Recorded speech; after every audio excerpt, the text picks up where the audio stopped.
What's up, everybody? My name is Paul DiNuzzo, sometimes called Paulie D, and yes, PLD. And there's no one here to bicker with me on that, is that because Billy Well, Bedford is supposed to be our guest, and he failed to show.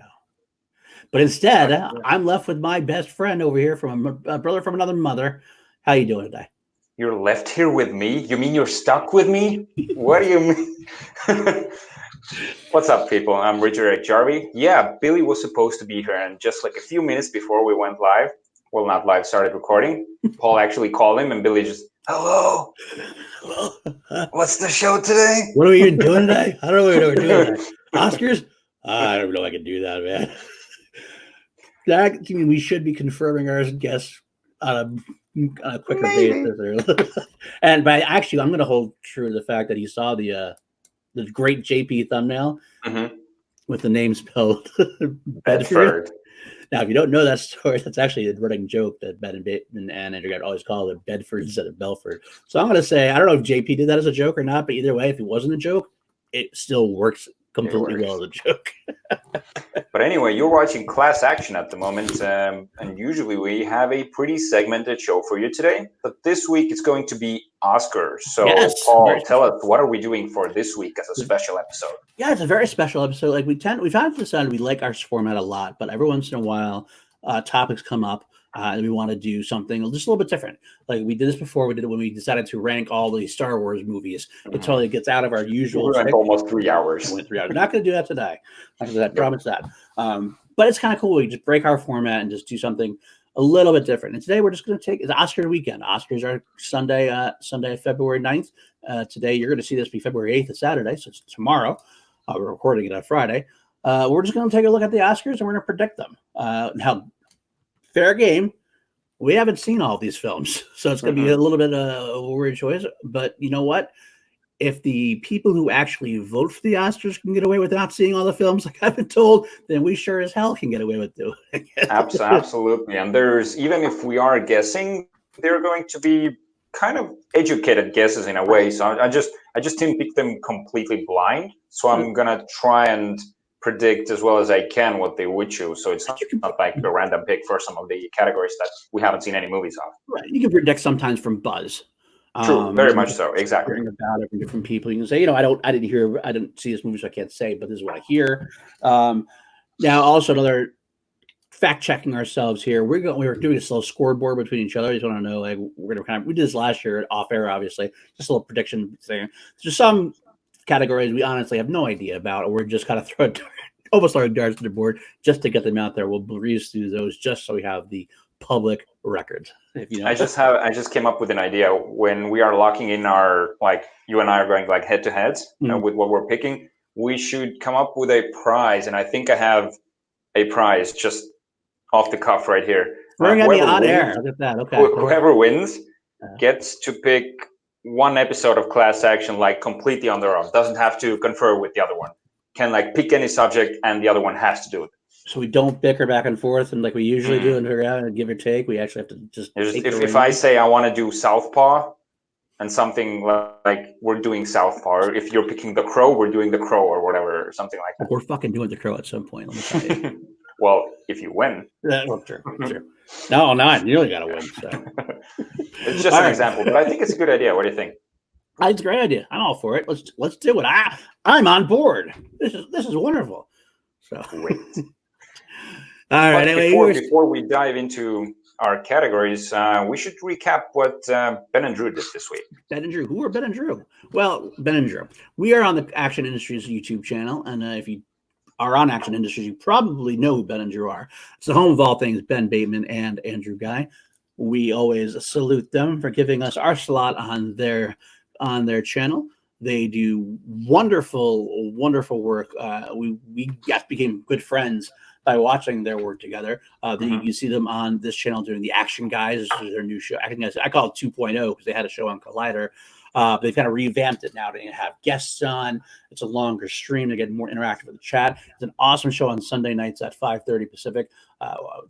It's just really, really a fun time. But they also do like action reviews. They do first steps, non-spoiler reviews, other things like that. But of course, one of their biggest flagship is on the Popcorn Talk Network. They do Action Movie Anatomy, which is where we got to know each other. It has over 200 plus episodes. And speaking of which, this was a fun week on AMA. They did. Yeah, BVS. Ultimate BVS. Edition. Batman vs. Superman, Dawn of Dawn Justice. of Justice. I made that specifically known because it's a movie trivia schmodown, which is another thing they get involved in, the movie trivia meets wrestling via UFC, which is just starting. If you want to get into it, find that out. Schmodown Entertainment Network. Find that channel. I'm pretty sure anyone who's watching this knows about the schmodown. About it. If they don't know, you heard it here first. Tell Christian we sent you. But they did. That was the thing they said for a movie trivia schmodown. A future question would be somebody's going to drop the title of Dawn of Justice, and that would make it a wrong answer. But but it was a fun episode this week. They had it's a movie that I know we like. A lot of people don't. I love BVS. It's one of my, I can't say one of my favorite comic book movies of all time, because I think there's a lot of that comes before it. But I would say BVS is the most intelligent comic book movie ever for me. And the most grown up. I don't know. It sort of feels. I will say that's a bit much of a statement for me. I wouldn't go that quite that far. It's a bold statement, bold choice there. Let's see how that pays off. But I will say it's probably one of the most underrated comic book movies. I'll definitely say that because people get really hung up on a lot that they just shouldn't get hung up on. A lot of people don't like Zack Snyder's action, like his vision. I personally loved it. I thought it was great. The most ridiculed moment of all is the Martha moment in PVS, but you and I both agree that we actually don't mind the moment at all. I think it's a great moment. Yeah. Humanizes both characters, makes it, it gives them a connection, which is something they needed at that point. But either way, I digress. We're going to stop talking about BVS because coming soon will be an episode where we will be able to talk about it more. Maybe next week we could talk about some DC stuff. We could. So, but let's get rid of that now. Let's move on to this is the meat of the show. We're talking Oscars. We're going to go do a deep dig and see what we can do. Of course, I say deep dig, and the first couple categories we do is not going to be a deep dig, but we will get into them. So let's go shoot from the hip and go right away. First things we're going to talk about, the nominations for documentary feature and documentary short subject. The nominations for documentary feature are American Factory, The Cave, The Edge of Democracy, For Sama, and Honeyland. I haven't seen any of these movies. Have you? Me neither. Okay. Zero, nada. So just for the record, I'm gonna pick Honeyland as my pick. Oh yeah, I'm picking an American Factory because perfect. It's American. These movies I'm going to see, I would like to see at all times. There's just so much content and so little time. We'll move right along into documentary short subject. In the Absence, Learning to Skateboard in a War Zone If You're a Girl, Life Overtakes Me, St. Louis Superman, Walk, Run, Cha-Cha. I've heard buzz around Learning to Skateboard, and that's my pick. That was my pick as well. And my pick, honestly, I'm always honest with my viewers here. I'm picking because I like the title. and like I've read some about the Oscars this week. I just heard somewhere that name pop up, so I'm just making an educated guess in this. Fair enough. We'll go right along to the next one before we get into the heavier, more in-depth analysis, so to speak. This is the animated short and live action short films. This one we actually probably should watch because they're only be like 5, 10, 20 minutes at most. But I haven't got around to it yet. The animated short films, Desera, parentheses daughter, Hair Love, Kitbull, Memorable Sister. I chose Kitbull. Oh, did you? I did. Okay. I heard somebody there's only one I've seen before, and that's Hair Love. Okay, you've seen that. And I picked Hair Love because it's one of the most accessible ones. I think it's on YouTube at the moment. You can just watch it. Okay. And it's a really good short film.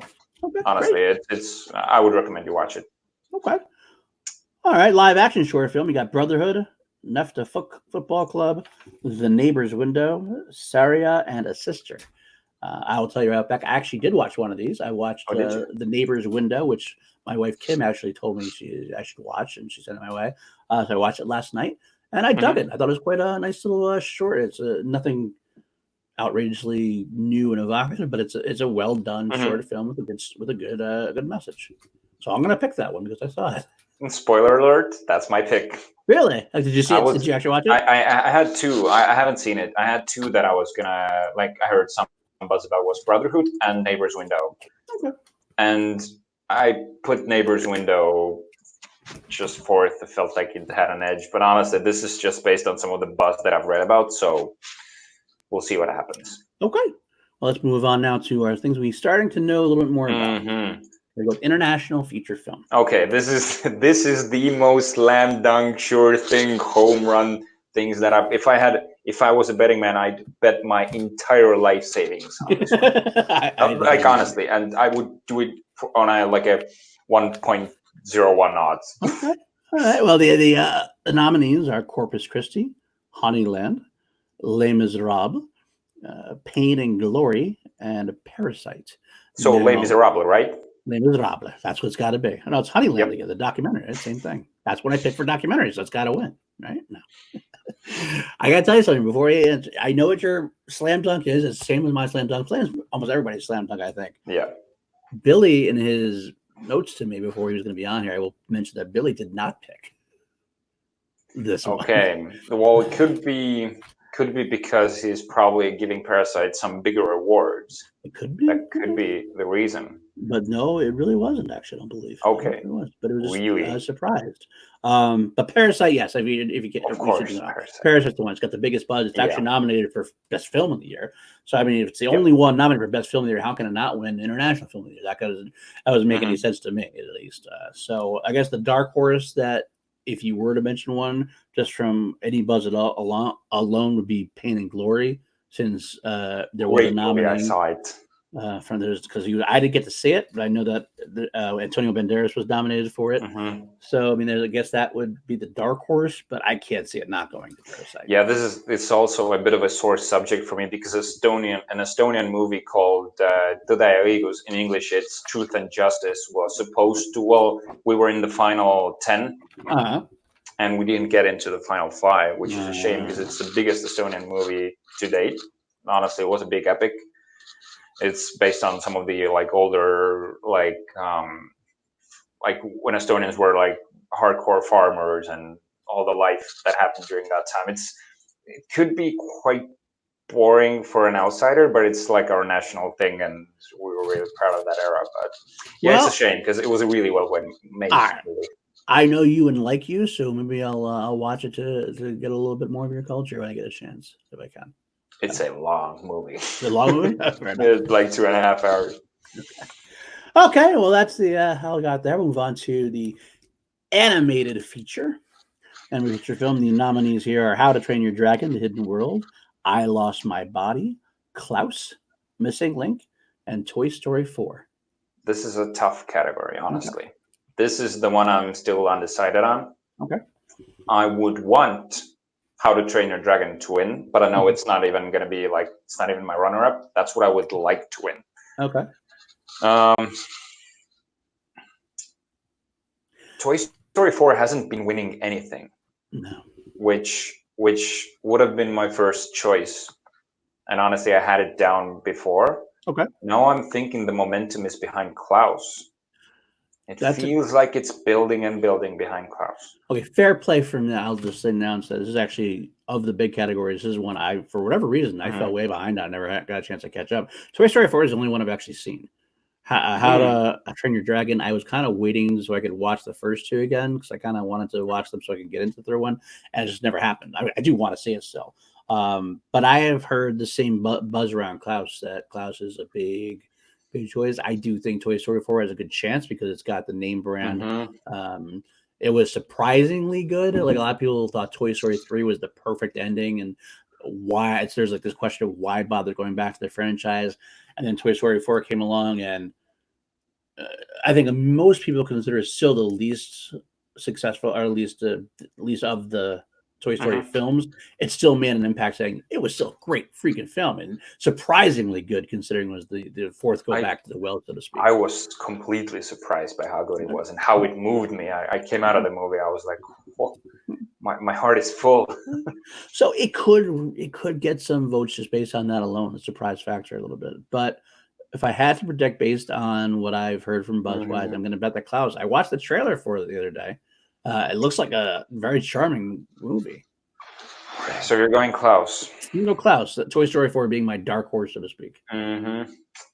There's two sides to this coin, and it's Klaus seems like the obvious pick because of the momentum, but I feel like the Academy has always loved Toy Story, and the fact that it hasn't won anything might even spur them on to vote for it. Okay. So I don't know. I think I'm gonna go with Toy Story 4 just to try to, beat you that way. Okay. We gotta take risks in this game. I'm going Toy Story 4. Toy Story 4. Okay, I'm gonna stick with Klaus for now. We'll have to go from there. All right, let's move on. We're gonna go with makeup and hairstyling now. These are the categories. I've seen most of these films now at this point, so I can actually say I have a better reckoning on what is happening. We got Bombshell, we got Joker, we got Judy, Maleficent, Mistress of Evil, and 1917. The only one I haven't seen is Maleficent. Same here. Which is surprising because my wife loved the first Maleficent and she really wants to see the second one. I'm not sure how we haven't yet, but we'll get there soon. I think we can actually tell by watching the trailers on some of them, though. So what's your pick on this one? Oh, this Bombshell. It's Bombshell. Easy. It's got to be Bombshell. I feel like it does have that Oscar flair to it. There's like it does. It's not. It has the same team that won for the Churchill movie, Darkest Hour. Darkest Hour, right? Yep. I think it was. It's the same period team piece. I mean, even though the period is a lot more recent, it just has that kind of feel to it. I like Bombshell for it as well because they're so well done. The blondes are so it's all perfectly coiffed. Charlize looks exactly like Megan Kelly. I agree. I agree. It's very extremely well done. I do think that I got a couple of dark horse possibilities. I think Judy is one that could hit the Oscar. That's a very Oscar bait kind of film. I don't think it succeeded. If you want to remember, like you're not going to go into reviewing the movies. I don't think it succeeded with what exactly they wanted to do. But the makeup and hairstyling of that time was pretty good. So I thought that might have a shot. Now the outside shot would be something like Joker. Yeah, this is different style of Joker, and yet still getting nods. And Joker's so surprising that it just feels like somebody wants to award it something. Now we know maybe later on it's got a good chance of some other awards, so maybe it won't win this one at all. Maybe Bombshell will win this one because it wants to give the award. Sometimes I feel Oscars want to give movies something, and so they'll finally like, okay, well I'll give them this one. At least they got an award. So I'm going to stick with Bombshell also. Yep. But I wouldn't be shocked if Judy won, and Joker's not. I wouldn't. I'd be less shocked if Judy won. I'd be more shocked if Joker won, but it has like an outside shot, I think. Yeah, I agree. I think that Bombshell is a fairly safe bet. Yeah, I agree. I would honestly say it's one of the more sure categories even. Yeah. Okay. Then we'll move on to our next category, which is costume design. We have The Irishman, Jojo Rabbit, Joker, Little Women, and Once Upon a Time in Hollywood. There's like a three-way battle for me. Yeah, me too. Me actually very much so. What are your three-way battles? Are the same? Once Upon a Time in Hollywood, Jojo Rabbit, and Little Women. I have a three-way battle as well, but I take out Once Upon a Time in Hollywood and I add Joker as the possibility. Okay, yeah, it makes sense. It really comes down to Brad Pitt's yellow shirt for me. That's like it's become so iconic. Honestly, if you just have that shirt somewhere, you will recognize it. Yeah, no, you will recognize it. I would say they're more known for a six-pack at however how old he is. So that's what I think he's going to lean less on the costume, more on the six-pack. So, so is Once Upon a Time your pick to win? No. Honestly, that's the one I'm eliminating, and I'm between Little Women and Jojo Rabbit. That's me too, actually. So Joker's my third, but Little Women and Jojo Rabbit. I'll go ahead and say that my pick is Little Women. The Oscars love a period piece. It was very well done, and they showed a lot of different dresses, a lot of different costumes. There's a big cycle of costumes that feels like that's the Oscar wants to reward that kind of thing. It's a safe bet. Exactly. That's one of the awards that I feel like Little Women probably won't take as many awards. I feel like this is the one. Maybe not as many as it should, to be honest with you. Yeah, true. And not because it's not a worthy movie, but there's like so much good stuff it's going up against, and I feel like this is exactly the award that they will give to Little Women. I will say that Jojo Rabbit has a lot of cool costumes as well. Really does. It really does. And it is a period piece as well, even though it's a satire. So I would not be shocked to see Jojo Rabbit win, but I'm still going to mark that check. I'm going to check that box that's next to Little Women, I think. The Academy is kind of traditional, and they're it's kind of like a conservative crowd. They're trying to change it, but I feel like in this instance, Little Women is the safe bet for that. It's kind of funny. I don't want to go start talking about like the politics and nothing like that. I just feel like it's the safest bet. Yeah, I don't want. This is not a political show for sure at all. No. But I will say that, although this political show, I will say that if the Oscars Academy, the Academy wanted to be quote unquote daring, they might go with Jojo Rabbit as a non-traditional choice, but it still is kind of a traditional choice. But that's another story. I'll go with Little Women. That's what I go with. So. All right. Now we'll do two separate ones. Now we're going to do the sound editing, and then we'll do sound mixing. But I put them together as a similar category. The sound editing category, where I can find it on my sheet here. There it is. It's got Ford versus Ferrari. You got Joker. You got 1917. You got Once Upon a Time in Hollywood. Yes. And you have Star Wars: The Rise of Skywalker, which can now at least say it's an Oscar-nominated film. It is. So say what you will about it. We did say a lot about it during our 3-hour rankings. I think this is another slam dunk for me, though. Go ahead. I think it's 1917. For both? I think it's 1917. No, for just sound editing. Okay, sound editing. Okay. I think that. Actually, you know what? I take that back. I think it's sound editing, and I do think they're both. That's sound editing, sound mixing. Okay. There's so much about this movie that is winning the hearts. It's got a lot of buzz, and when films get buzz, they tend to pick up traction and win all the awards. Momentum builds and they're saying, even if like they didn't, not to say that they don't deserve these awards, but it's like one of those things like, well, yeah, I love this whole production, I love this, I love this, I want to give it all the awards. So I would not be surprised at all to see 1917 win, and it deserves it. The sound is one of my favorite parts about the movie. The sound, predictions of the different, like the bombs, the gunneries, the explosions, and then the silence at times, the mixture of the silence in there at times as well. And how the score weaves in and out, becomes almost like a character in and of itself. I never found it too loud, but it was loud what it needed to be. It was quite, the whole sound was very, very cool. I like the sound from 1970. I think it's going to win. I think it deserves to win. But I will say there are I have two dark horses. I'll say what my two picks are. So say your picks first. You're both are 1917, editing and mixing. Okay. Yeah. I was in between two, Ford v Ferrari and 1917. And I'm going to, with these two categories, I'm actually going to use some strategy. So I'm going to go 1917 for sound editing, and I'll go Ford v Ferrari for sound mixing. Now I feel like it's going to go, both are either going to go to one. So I'm hoping to get 1 point out of this. I feel like in Ford v Ferrari's case, this is another one of those, let's give this movie something. And the car sounds, everything that's like the crashes, the races, like even when they're assembling the cars, everything, and the quick cuts, and you feel like you're in the cars. You feel their power, the revs, everything. It puts you in the cockpit. You feel like you're there, and like the sound is probably one of the biggest parts of that experience. So I don't disagree. That's actually my dark horses as well. And Ford versus Ferrari is my dark horse for both. Although I also want to add another dark horse for sound mixing, which we didn't actually say the nominees for that one. The sound mixing nominees are Ad Astra, Ford versus Ferrari, Joker, 1917, and Once Upon a Time in Hollywood. Basically, it's the same Ford, just take out Star Wars and add Ad Astra. And Ad Astra is my another dark horse, like my secondary dark horse in the sound mixing.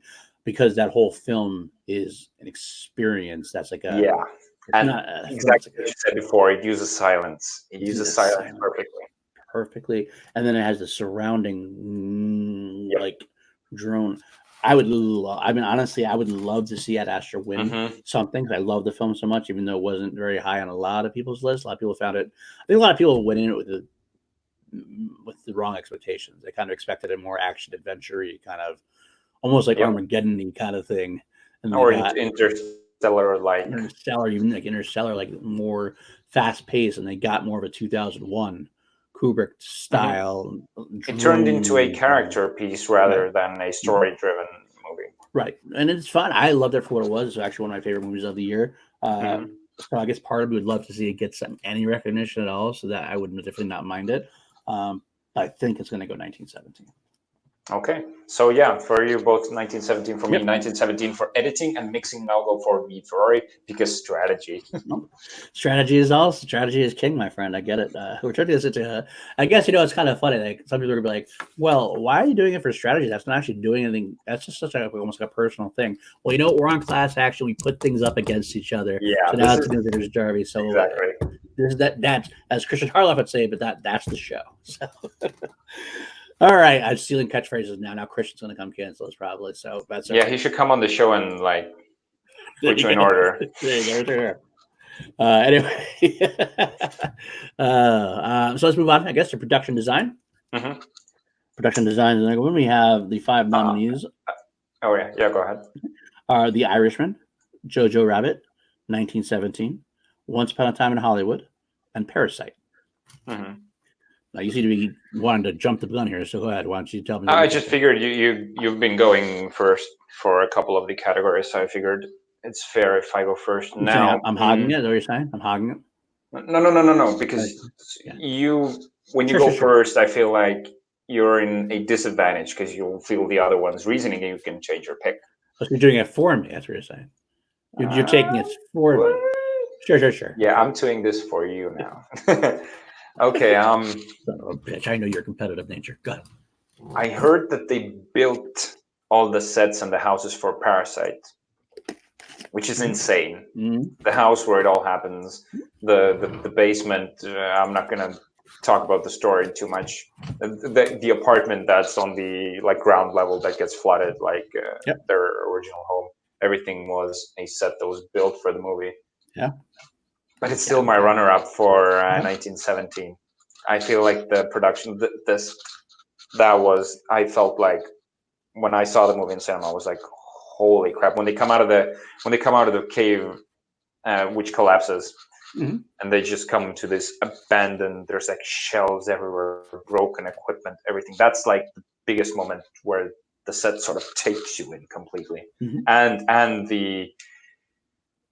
the nighttime, the ruins of the city. When he's running through them with that's it. I feel like it's too much, and it's going 1917. Okay. Okay. I actually think 1917 is going to win, Mm-hmm. but it's not what I want to win. What I want to win is Once Upon a Time in Hollywood. Oh yeah. Mm-hmm.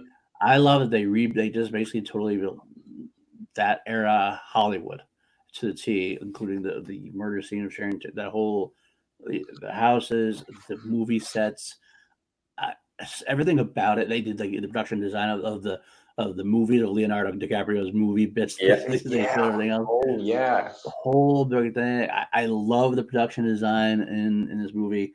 I want to see it win, so that's gonna be my pick. Even though I kind of think 1970 is going to take it for exactly the same reasons, and I wouldn't be angry if 1917 did win because I agree it's phenomenal as well. There's a dark horse as well here, though, for me. Mm-hmm. Jojo Rabbit Mm-hmm. had a very vibrant design to it, very catch your eye. It did. Everything kind of stuck out, but like it meant to stuck out. It was almost like Mm-hmm. it was almost cartoonish in a way at times, Mm-hmm. but like done purposely that way. It caught my eye all the time, so I would not be surprised. I mean, obviously any of the films in this category honestly deserve to be mentioned and deserve their nomination. And I wouldn't be angry if any of them won. Even The Irishman had a great Yeah, period the piece Irishman feels design. like it's getting Nothing. snubbed. Yeah, it's getting Everywhere. nothing. I don't think it's gonna. I feel bad for it. I don't feel bad for it, but I feel like it had a lot of buzz right away, and it does hold sway with the Academy being it's a very Academy movie, older gangster type movie. But I feel like it's lesser compared to some of these other movies. So it's like I think I've seen it before and like more than others. That's true. Yeah. But what are you picking though? I'm gonna pick Once Upon a Time in Hollywood. Oh, you're picking Once Upon. I'm gonna Okay, pick bold choice. I think That's a bold 1970s is choice. going by making a bold choice. I want it to win so badly. I'm gonna pick. I'm hoping by picking it will go to the universe and make it win. So, but 1917 will probably win. But that's all right. You know what? Parasite could take this. Parasite could absolutely. It really could take this. So this is not as tricky of a choice for you. This is one of the hardest choices I think of the whole Oscars right now. To be honest with you, from what I know, anyway, not counting those other documentary stuff that I don't know about. But all right, moving on. Move on to visual effects. Visual effects. This is Avengers Endgame, The Irishman, The Lion King, 1917, and Star Wars: The Rise of Skywalker. Yep. To me, this is almost a slam dunk. I think you give it to Avengers Endgame. Specifically, do you really? Do you? I want this to win. The reason why is it was such an event for movies. I think the Academy wants to kind of tip its cap to what it did. It's the biggest selling movie of all time now.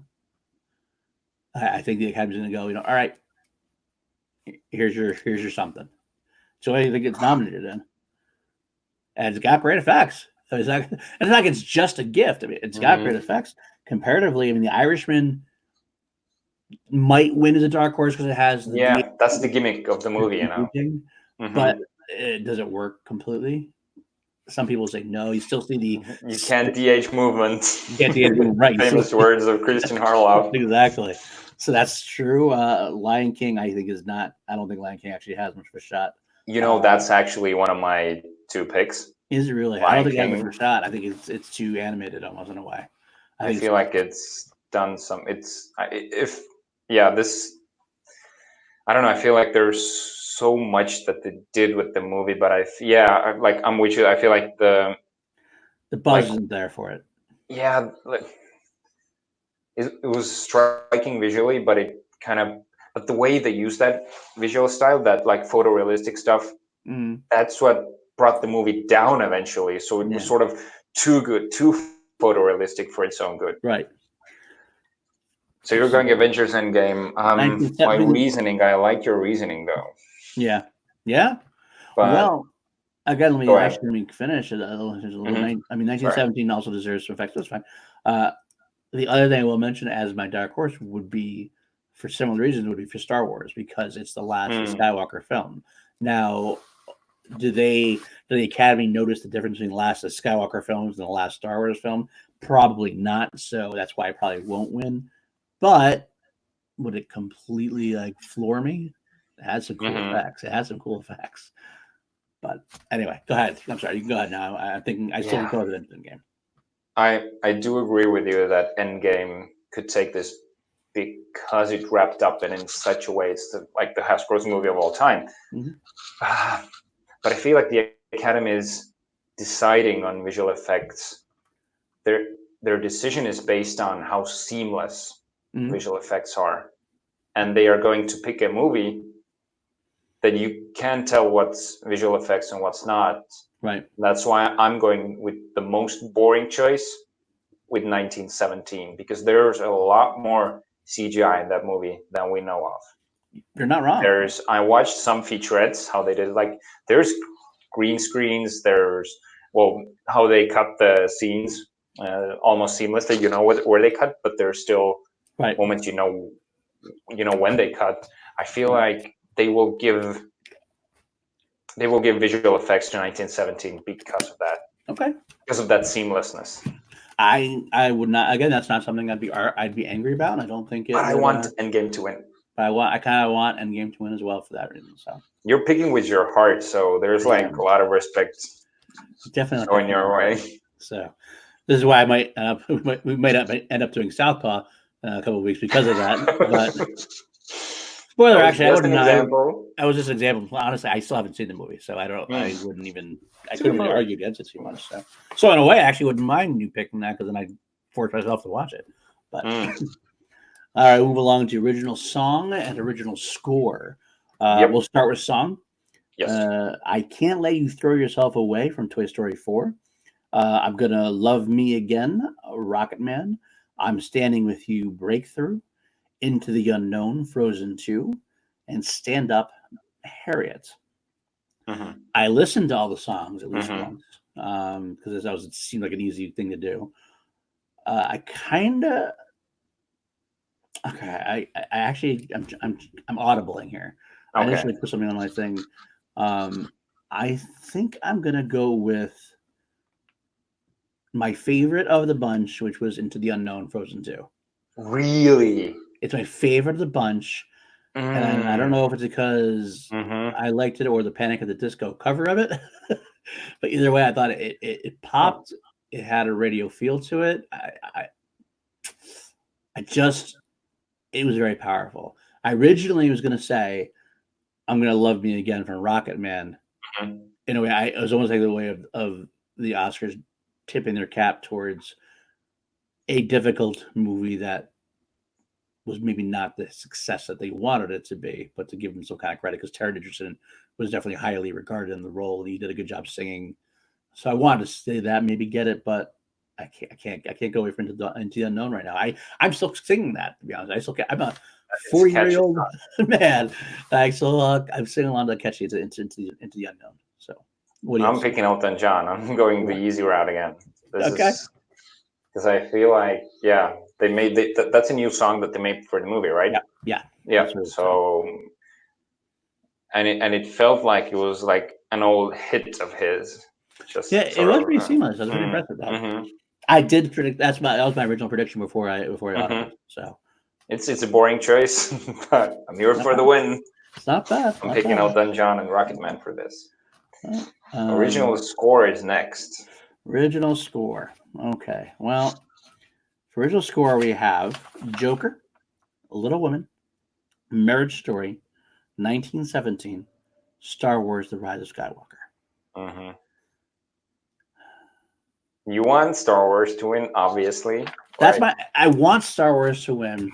Just because it is my dark horse. Not just and my dark horse, not just because it's Star Wars, but it's definitively John Williams' last Star Wars score, which might hold sway to some of the voters. It's like, you know what?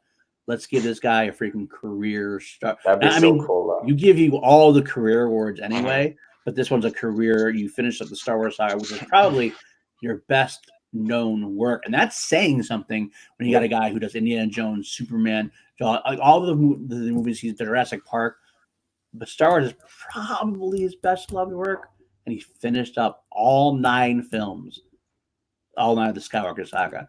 So there's a part of me that says, give it to him. Not because I think Star Wars is a Oscar movie, or not that I think that even this is his best score, because it's not his best score. It's definitely a greatest hit selection a lot of the time, but it still works. It's freaking Star Wars, and man, that's fucking beautiful.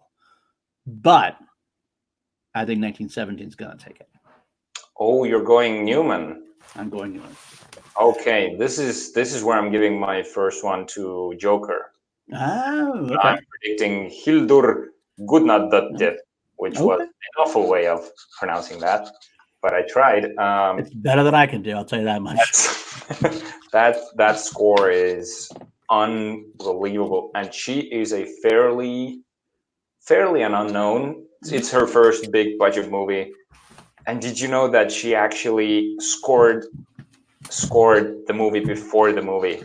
Really? They made the soundtrack, and that gave Phoenix and Todd Phillips and the crew the vibe of the movie, and that's how they made the movie based on the score. It motivated them.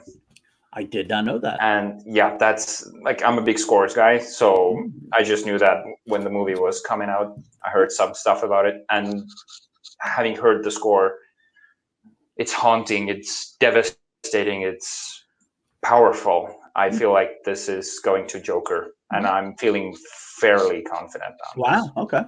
I still think it's gonna get swept up with the 1917 sweep.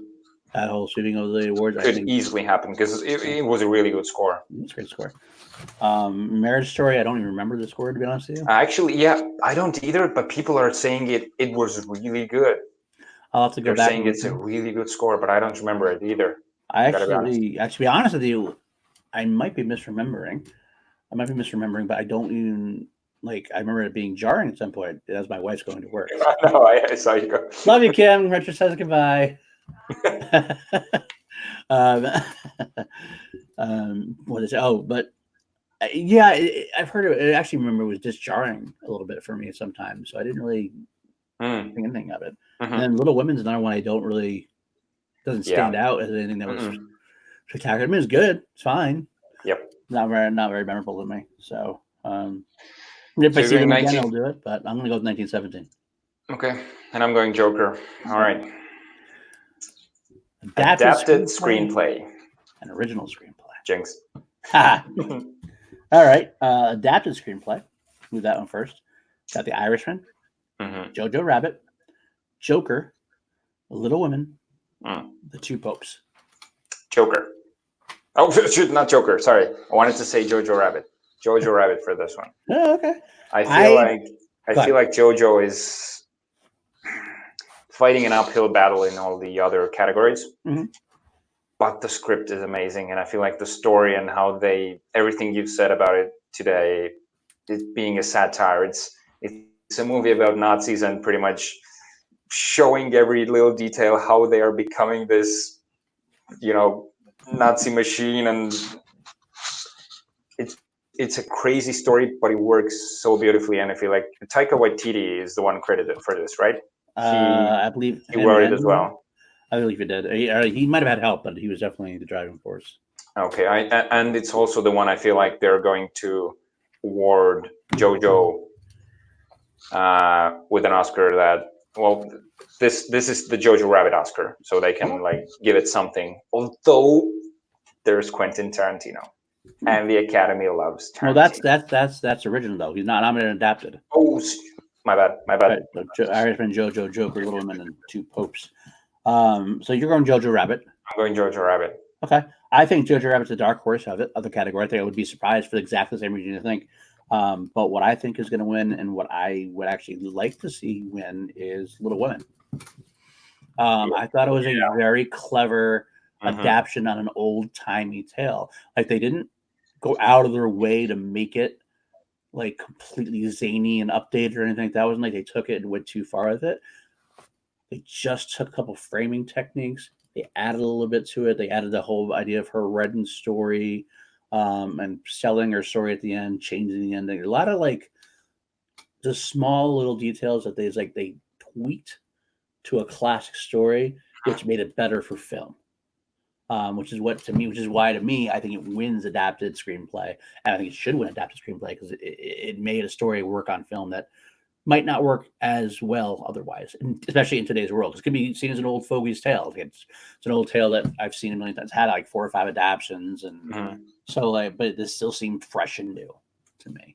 And that's partially because they were good performances, yes, but I think the screenplay itself and the way they set it up worked for me. I just feel sorry. There's another film that I feel they want to give an award to, especially after the snub of Greta Gerwig not getting nominated for director. Which is a shame. I think I'm not sure who would have taken out when it come down to it, but I mean, they should have just added her. And then there's other people they could have taken out, but either way, so that's why I think this might be the Little Women Oscar. Yep. Okay, so you're going Little Women. I'm going Jojo Rabbit. And also, I want Jojo Rabbit to win. I would not be unhappy. I love the script of Jojo Rabbit, so I would not be unhappy at all. Okay, moving on to original screenplay. This is where we got Knives Out, Marriage Story, 1917, Once Upon a Time in Hollywood, and Parasite. These could all easily win it. Easily. The one I would eliminate first is Marriage Story. I think it's a good story. I think it's Hmm. decent, but it's more driven upon the performances of Driver and Johansson and Dern. But it's a Uh, story about like not Hollywood, but Adam Driver is a director, right? correct, He's but a you already stage, got he's that. a theater. You already have that Once Upon a Time in Hollywood anyway. Yeah, I know. Yeah, that's the other one. Like Tarantino. Well, friggin' Academy loves Tarantino, and his scripts are amazing. They truly are. So, I think 1917 could take it. It could be swept up in this. I guess I keep saying swept up in mhm. that stream. Oscars love to do that, so I could see 1917 taking it. I could see Once Upon a Time in Hollywood taking it, and I'm not even talking about Parasite, which I love that film, and that could take it as an original screenplay. Although I have a hard time, I just don't know if an international. I don't know if an international film with subtitles wins a original screenplay This in this is where I'm modality. picking Parasite, This is where and you are I'm picking and Parasite. I'm going. I feel like they are going bolder, and I feel like Parasite is the hot movie right now. Oh, it absolutely is. It's racking up awards, and as the further we go, the more the discussion of could it even be in contention of Best Picture. But Huh? we'll get there. We'll get there. All I feel right. like this is Parasite and John Blumhouse was. I'm going to say that this is where Quentin gets his Oscar for Once Upon a Time in Hollywood. It would make My sense. cat is going to come across the Did I screen. pronounce the Parasite director Uh, the correct way? what did you say? It's Bong. Bong. Oh, I think I said John Blumhouse. It's Bong. I'm so gonna get destroyed for this. I actually don't have it written down either, and I want to get it right, so I'm going to look it up real quick. I'm looking it I think up. it's I Bong feel so bad right now. I Bong feel Joon so Ho. bad right now. Bong Joon Ho. Bong Joon-ho. Bong Yes. Joon-ho. Our apologies. We're not the Same greatest. here. We're not the smartest of people. I think he's a phenomenal director. I love Snowpiercer as well. But anyway, we'll get to that. Bong Joon Ho. I think this is where Quentin gets his Mhm. Oscar as for Once Upon a Time in Hollywood. This is a safer bet. I will say there's another dark horse for me though. Mm. I would love to see Knives Out get its Yeah, me too. Me too. I really But want Brian Johnson to take this. but since it got no other Mm. nominations, I kind of feel like the nomination is its win. Sometimes you get that like It it's feels the like it. we want to give you something, I do so agree get a with you. nomination. Mhm. So there that's you're good, kid. Mhm. Kind of thing. But if that won, I wouldn't be unhappy. So So you're going Quentin for Once Upon. I'm going Quentin Once Upon a Time. Yeah, and I'm going Parasite. 1917 could win. You Bong also. Joon-ho. I almost said it correct. I want to say John as his first name because I don't have Jon Snow on my mind all the time, which is a weird thing. Okay, fair enough. It was a weird thing to say. So many things that get canceled for. It's funny sometimes. We're not respected as critics anymore. If we ever were, I don't know if we ever were, but Kit Harington's a handsome man. How could he not be on your mind? that's true. All right, so I'm going Parasite for original screenplay. I feel like we are ready for a foreign film to take this. Okay, I'm going to go film editing. Mhm. By the way, let me actually say one more thing I want to say about the previous one is that I'm not an Oscar historian, so if I'm wrong, I could be wrong that maybe foreign films have won original screenplay before. Often, it just feels like it hasn't. I don't Yeah. know this. I'm not an Oscar historian. I've watched the Oscars, but I kind of Mhm. I'm a 43-year-old man who's drank a lot of Jack Daniels, Jameson over the years, so I don't have a great memory like I used to. So Now, your track record, you're quite right. It's usually not taken by a foreign film, but I feel like we've never had a foreign film get that much praise as Parasite. I really feel like this is the biggest foreign movie that's going for the Oscar. well, Roma had quite a bit Oh, last year yeah. as well. But the culture is way more included ready for it. in America, you know. Fair enough. But you're totally right. Roma probably was the favorite for Best Picture. Not the last time it's the Yeah. only other time I've really seen one that get that kind Mhm. of hype. There are a few others, like Life is Beautiful, one point was nominated a while back, and things like that. But all right, anyway, I already got the clicker up. We're moving to film editing. Film editing. Film editing, yeah. Ford vs. Ferrari, The Irishman, Jojo Rabbit, Joker, and Parasite. Mhm. Now, what you said before about this one, I'm going to say my pick is the one. This is where Ford vs. Ferrari gets its nominated. It gets its award. That's my two that I'm struggling with. I have Ford v Ferrari and Parasite. Parasite's another one I, definitely could win. I feel like the way Parasite is edited is part of the genius of the movie, and the twists when they happen. I'm not going to say anything about the twists, but when they happen, the way they're cut is I what agree. makes those moments so powerful. Agree. I'm going to give this to Parasite as well. Okay. Fair enough. Fair I feel enough. like the momentum is building and building, and I keep saying that, but I can't deny it. I don't. You shouldn't have to. I think is. Mm, I mean, I don't disagree. I will say that Jojo Rabbit is another dark horse here as well. mhm. I feel like Jojo Rabbit's going to be the like they're not going to it's not going to get anything, but like everybody's going to say, but it was so close. It could have won. That was any of them. Because I love the editing. I love the editing film in Jojo Rabbit as well. So I don't know. We'll have to see. But Ford But v I Ferrari, want. I like your choice. I want Ford v Ferrari to win. because the way the races were cut, the Yep. way the accidents were cut, the way the a lot of the fight sequences were cut, like and just it was well done. I thought. Mhm. So, all right. So So, moving on to cinematography.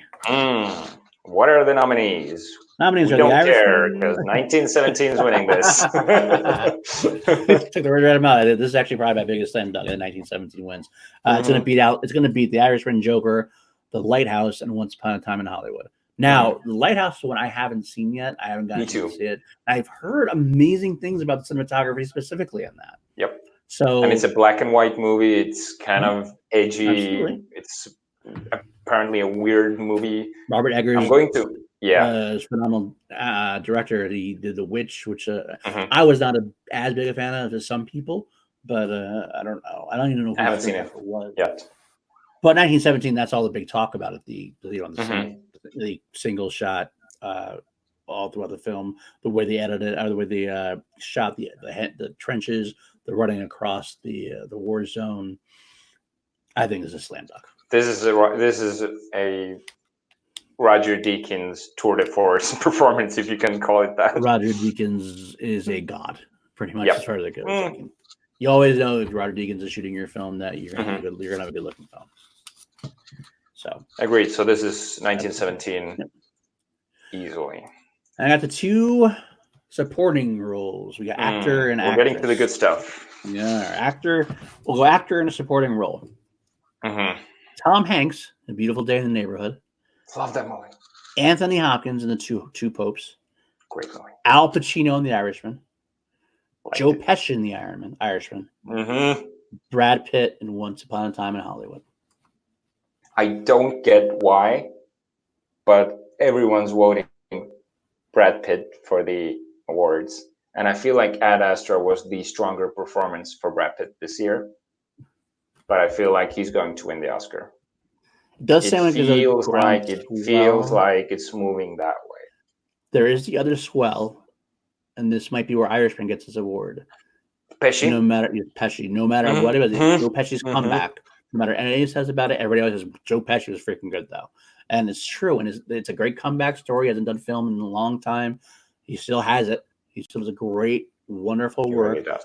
I say he's definitely, but he might split votes. As Irishman voters might want to go with Al Pacino also. I think Al Pacino was lesser of the two. He was good though. He was good. He was a great. He That's a deserves good point. recognition. Yeah. I will also throw the other two in there. I think Anthony Hopkins. I loved both Anthony Hopkins and Jonathan Pryce. Yeah.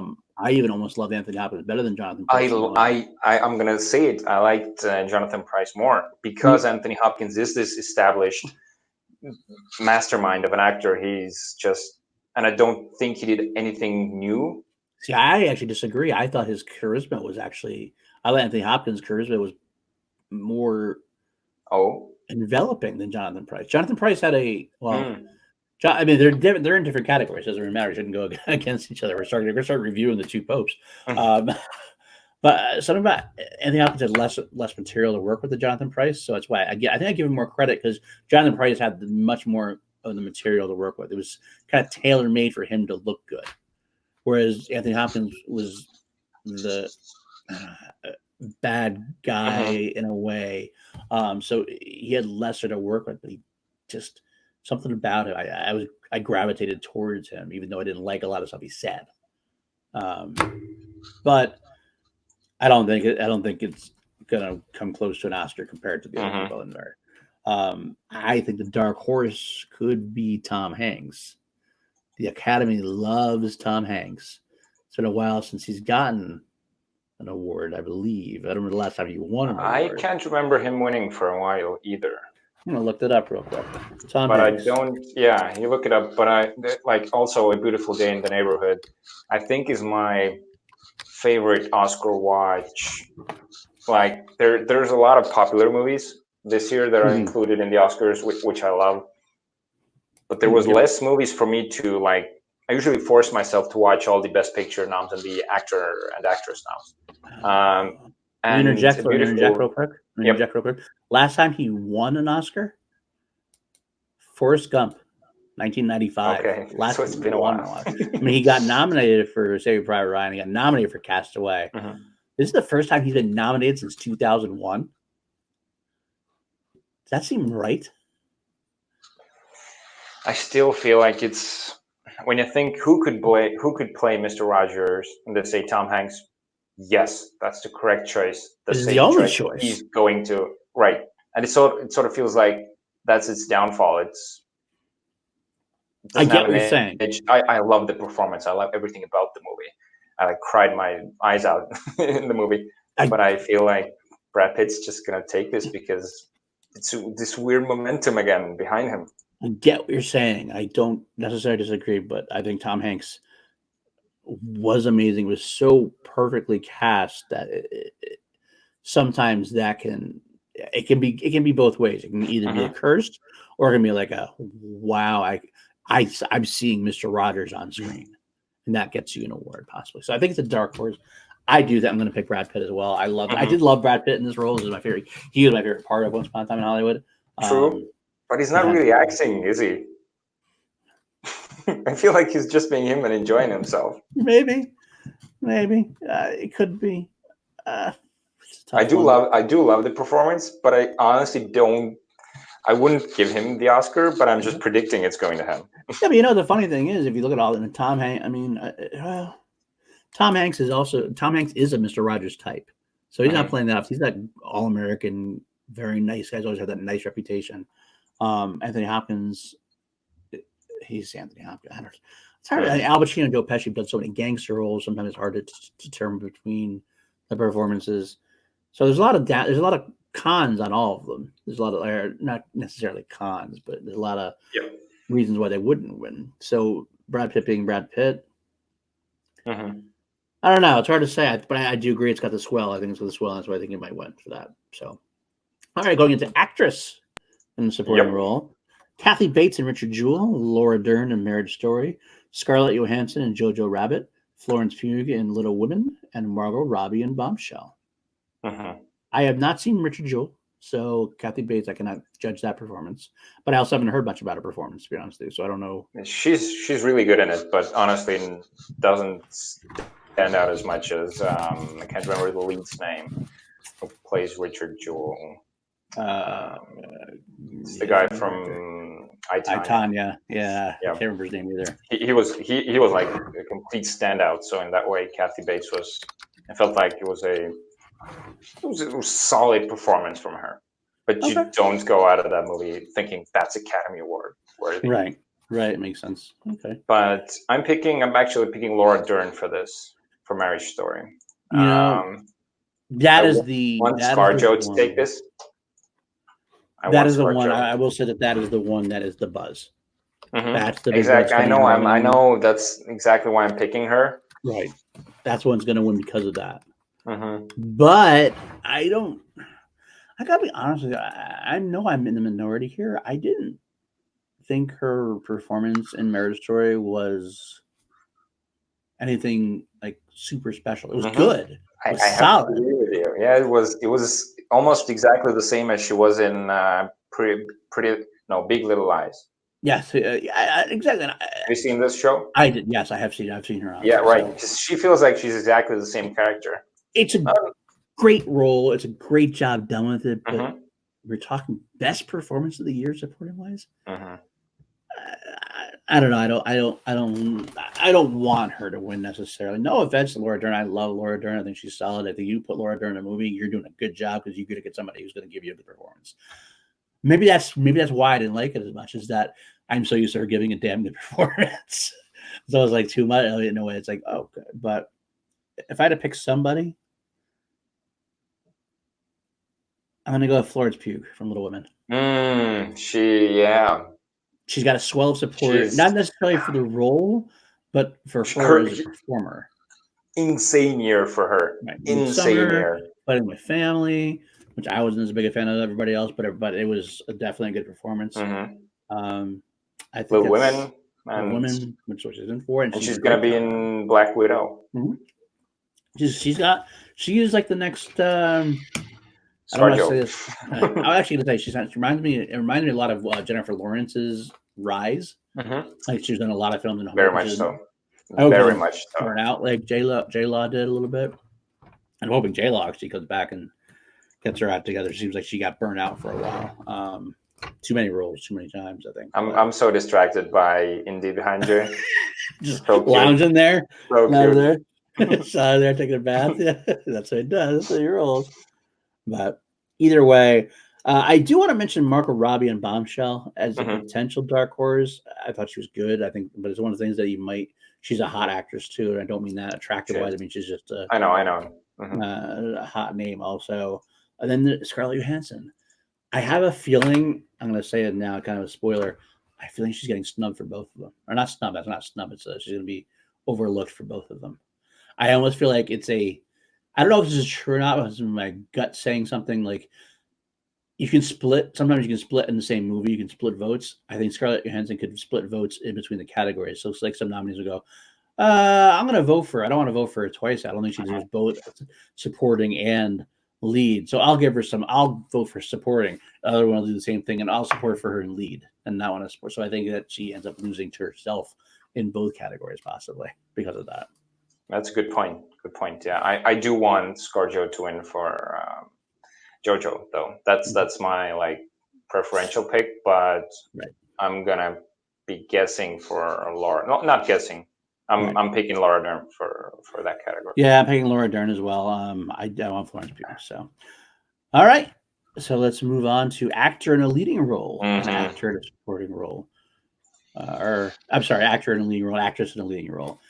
Actor in a leading role, we got Antonio Banderas, Pain and Glory, which you saw. I did not. Leonardo DiCaprio, Once Upon a Time in Hollywood. Adam Driver in Marriage Story. Joaquin Phoenix in Joker. Jonathan Pryce in The Two Popes. Now, let's do some eliminations. I think Leonardo DiCaprio is eliminated right off the bat. He just won his Oscar. This wasn't I loved him in the role. I don't think this is I actually think it's a really underrated performance. It is. Because he's doing something, I'll just quickly go over. He's doing something incredibly detailed, and I'm trying to find the right word for it, but he's acting in a movie where he's acting almost as good of an actor as he is. So there's a scene where he's acting, but he's not acting to his full potential. He's holding himself back. He's acting his best Western version of himself. Right. But that's an incredibly hard thing to do, to pull off, sort of hold yourself back, not be as good as you could be, but trying to be good enough for it to work in a movie. I know, it's kind of confusing. I got it. I completely got it. But yeah, I love him in that role. I love the whiskey sours. How many was it? 8? 8, 9. That's I can't remember the exact number, but so I have to eliminate him. Unfortunately, though, Antonio Banderas, like I said, I never saw, but I haven't heard any buzz from it either, except for the fact they got nominated. So I don't know much about it. I think Jonathan Pryce is going to get overlooked for Two Popes. I think it's a good, perfectly fine performance, but I just think it doesn't shine comparative to the two that are in contention. For me, Joaquin Phoenix and Adam Driver are in contention. I think Joaquin Phoenix takes it. Me too. I think Adam Driver is a dark horse. And there might be, I don't know if there's a backlash against Joaquin Phoenix. There's some people don't like the Joker for some, for the possible riots and violence, and some people are Well, that's on the movie, but Joaquin does. No, I get it. I just wonder if there's a little bit of a backlash that Mm-hmm. since you have a strong performance like Adam Driver to compare it to, like it's not like Joker like wipes out everybody. It's there is an alternative vote for Adam Driver, which is why I wouldn't be. I'd still be shocked actually, but it's a possibility. Adam Driver he could take it. He could be the upset. But he could be the Olivia Colman of 2020 or 2019 in that sense. Right. But I will pick Joaquin Phoenix. I think he deserves Me it. too. I think he was phenomenal and probably the best performance of the year easily for me. It is. So that's what we'll go with for that. Let's do actress in a leading role. Mm-hmm. Actually, no, this is more of a tough one. Cynthia Not for me. Erivo for Harriet, which I haven't seen. That's the only one I haven't seen either. Okay. Scarlett, so you have to eliminate her. So this is obviously we're picking between the four. So if Cynthia wins, then she wins. I have not heard either way. I haven't heard much about the film, to be honest with you. So I do want to see it. Hopefully, I get to see it after the Oscars. Scarlett Johansson from Marriage Story, Saoirse Ronan from Little Women, Charlize Theron from Bombshell, and Renee Zellweger from Judy. You said it was easy for you. It's again, buzz, momentum, everything is behind Renee Zellweger for Judy. You're right. And she's the only reason this movie is getting any acclaim. The film itself is not phenomenal. Nope. Mm-mm. But she is. She truly is. Actually, I saw a review on Letterboxd, which I love. It said a news report saying that Renee Zellweger had to call an ambulance for severe back pain from carrying the film in her back. They actually was funnier than I read it out. She did. She carried the film definitely, and it was so much. I didn't see her in the role anymore. I mean, not just because of the plastic surgery, which makes her look so different than it used to. Than she used to. But she disappeared to the right. I saw Judy Garland, and so I was very impressed with her performance. I do think Charlize Theron did give a good performance. I do think Saoirse Ronan gave a great performance as well. Scarlett Johansson, I think Scarlett Johansson is going to lose out to the fact that Adam Driver's performance was even better than hers. Actually, yeah, that's what everyone's talking about. So it makes her seem lesser, and it's not fair. It is the case that it is, I think. Imagine if Adam Driver and Scarlett Johansson both won for the leads. How awesome would it be, actually? It would be kind of cool. I just don't see it happening. No, me neither, but it would be a cool thing to see happen. Okay. All right, we're taking it on home here. We're a little bit over the time we wanted to go, so let's keep going here. Best Director. We got The Irishman with Marty Scorsese. Joker, Todd Phillips. 1917, Sam Mendes. Once Upon a Time in Hollywood, Quentin Tarantino. And Parasite, Bong Joon-ho. What are your thoughts here? I'm torn. This is another one where I'm thinking Parasite could upset 1917 and Sam Mendes. For all the reasons I've already discussed. But I do feel like the BAFTAs, the Golden Globes, everything is building up for Sam Mendes, and I feel like both. I'll even say both my picks. I think director is going Sam Mendes and Best Picture is going 1917. Even though I wouldn't be surprised at all if Parasite does the unthinkable. It's not even unthinkable anymore. People are talking about it. Yeah. I think it's going to go Sam Mendes, 1917. I would not be surprised if Bong Joon-ho gets it. And I actually would like him to get it. I think he deserves it more than Sam Mendes does, to be honest with you. I like Sam Mendes' job. I'm actually not a huge Sam Mendes fan in general. He's not that he's a bad director for me. I just nothing really has stuck with me with what he's done as far as him as a director goes. Bong Joon-ho deserves it, I think, and I will say that there is the darkest of dark horses, the sliver of hope, I think, that you could see Quentin Tarantino get an Oscar. a small sliver. I don't think it's going to happen. But I think I don't there's a either. sliver that he's like a career award kind of thing, like in a way. It's like, but maybe not. He's got one more film and Yeah, one more film right to do. he can do one more Then film, it's 10 films, and he'll retire for a time, I'm guessing. right. But I'm gonna say that Sam Mendes will probably win. I want Bong Joon-ho to win. I actually kind of think if I should change my. I'll stick with 1917 on both. Let's do it then. Best Picture. We have 9 in this category. It's always weird you can go 9 in this category, or 10. You could go 10, but you can go 9 in this category, and all the rest you have to do 5. So, but like I said, I guess you like to reward films, and I get that. Getting a nomination always drives people to see films they wouldn't see. Like I would have seen a few of these probably without it. Same here. I might have actually. Looking at it, I might have, but that's all right. Either way, Ford versus Ferrari, The Irishman, Jojo Rabbit, Joker, Little Women, Marriage Story, 1917, Once Upon a Time in Hollywood, and Parasite. I think this is a 4-way. I use the term race loosely. The 4 that I think knock off the other ones pretty easily is 1917, Parasite. I think there's the outside chance that Once Upon a Time in Hollywood has another outside chance that Joker could get it. Outside chance because of Joaquin Phoenix's performance was that good. But out of the 4 I just mentioned, Joker's at the bottom. Once Upon a Time in Hollywood, I just know they love Hollywood. I know they love Hollywood so much. Hollywood loves Hollywood. Right. So I can't eliminate it entirely. I don't think it's going to win. But if that name is called, I don't know. So to me, though, it comes down to 1917 and Parasite. I want Parasite to win. For me as well. And honestly, I think what could swoop in there could be Ford v Ferrari. In a weird world, it could actually get there somehow. You're not wrong. It's definitely the third for me. It's between 1917 and Parasite.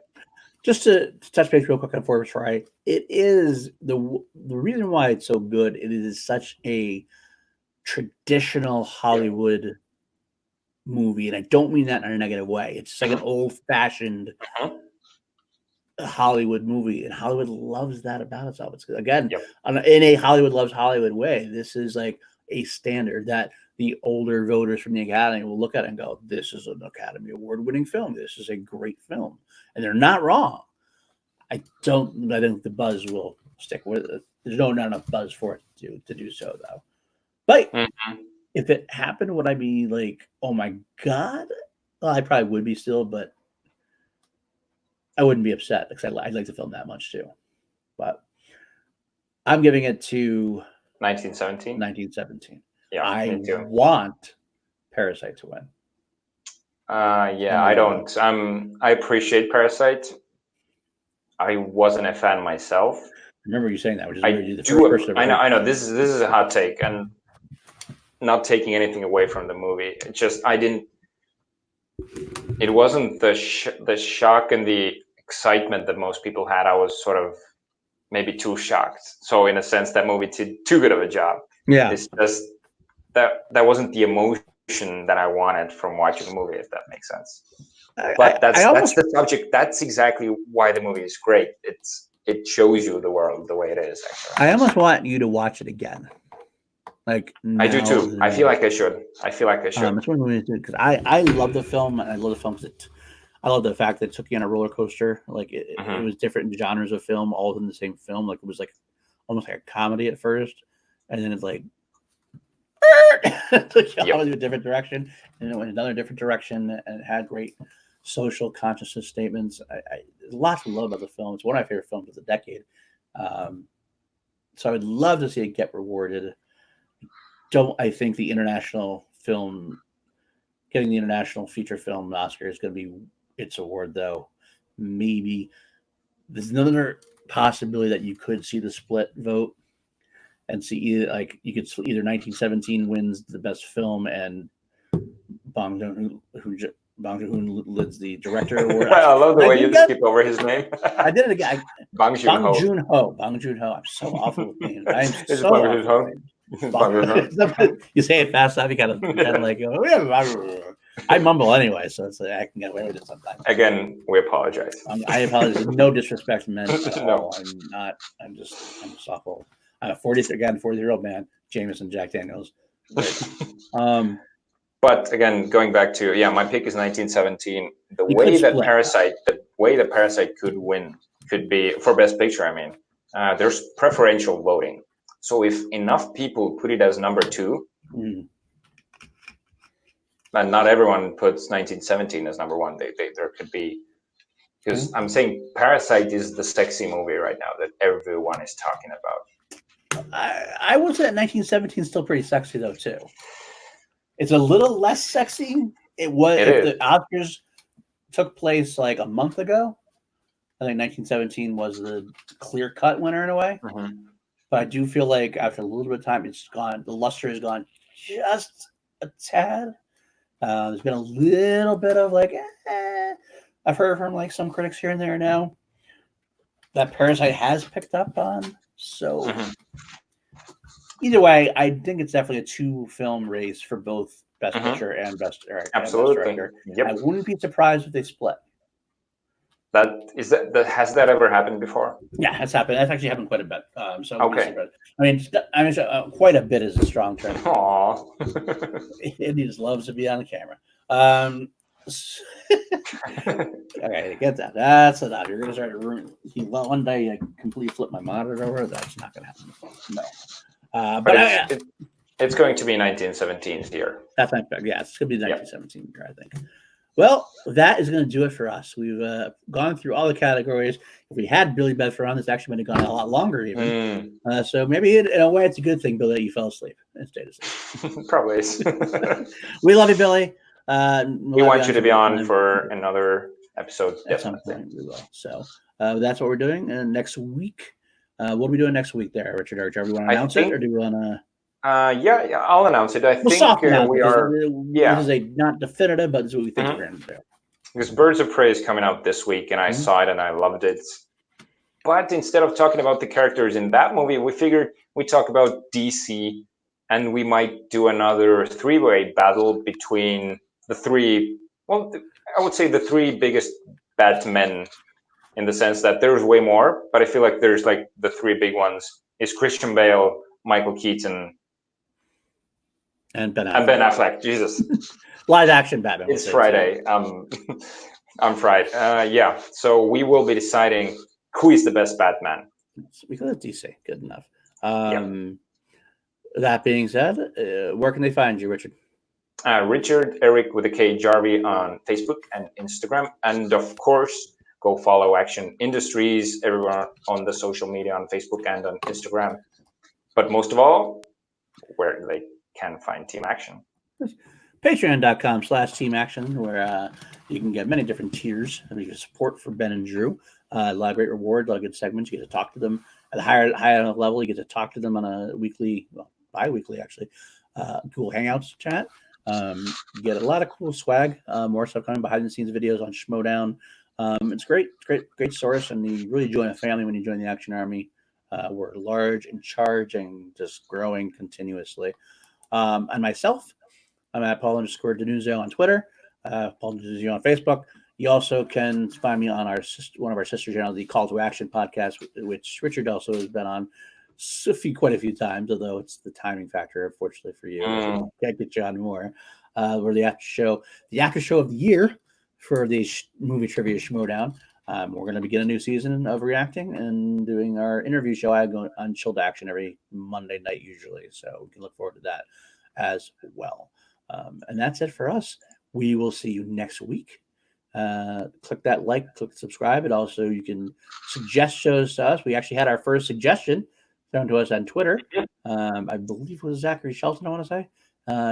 He said he wanted us to do Mission Impossible. That's right. Versus the Fast and Furious, the Fast saga. That's Saga, as it says, and that's I actually like that idea. That's something we are considering. We're also considering doing Mission Impossible versus Bond at some point Yeah, as a super spy. So we'll have to discuss and see what we want to do with it. But it was a great it's a great suggestion. suggestion. And if you have any more, please send them our way. Love it. So, all right. We salute you guys. We'll see you next week.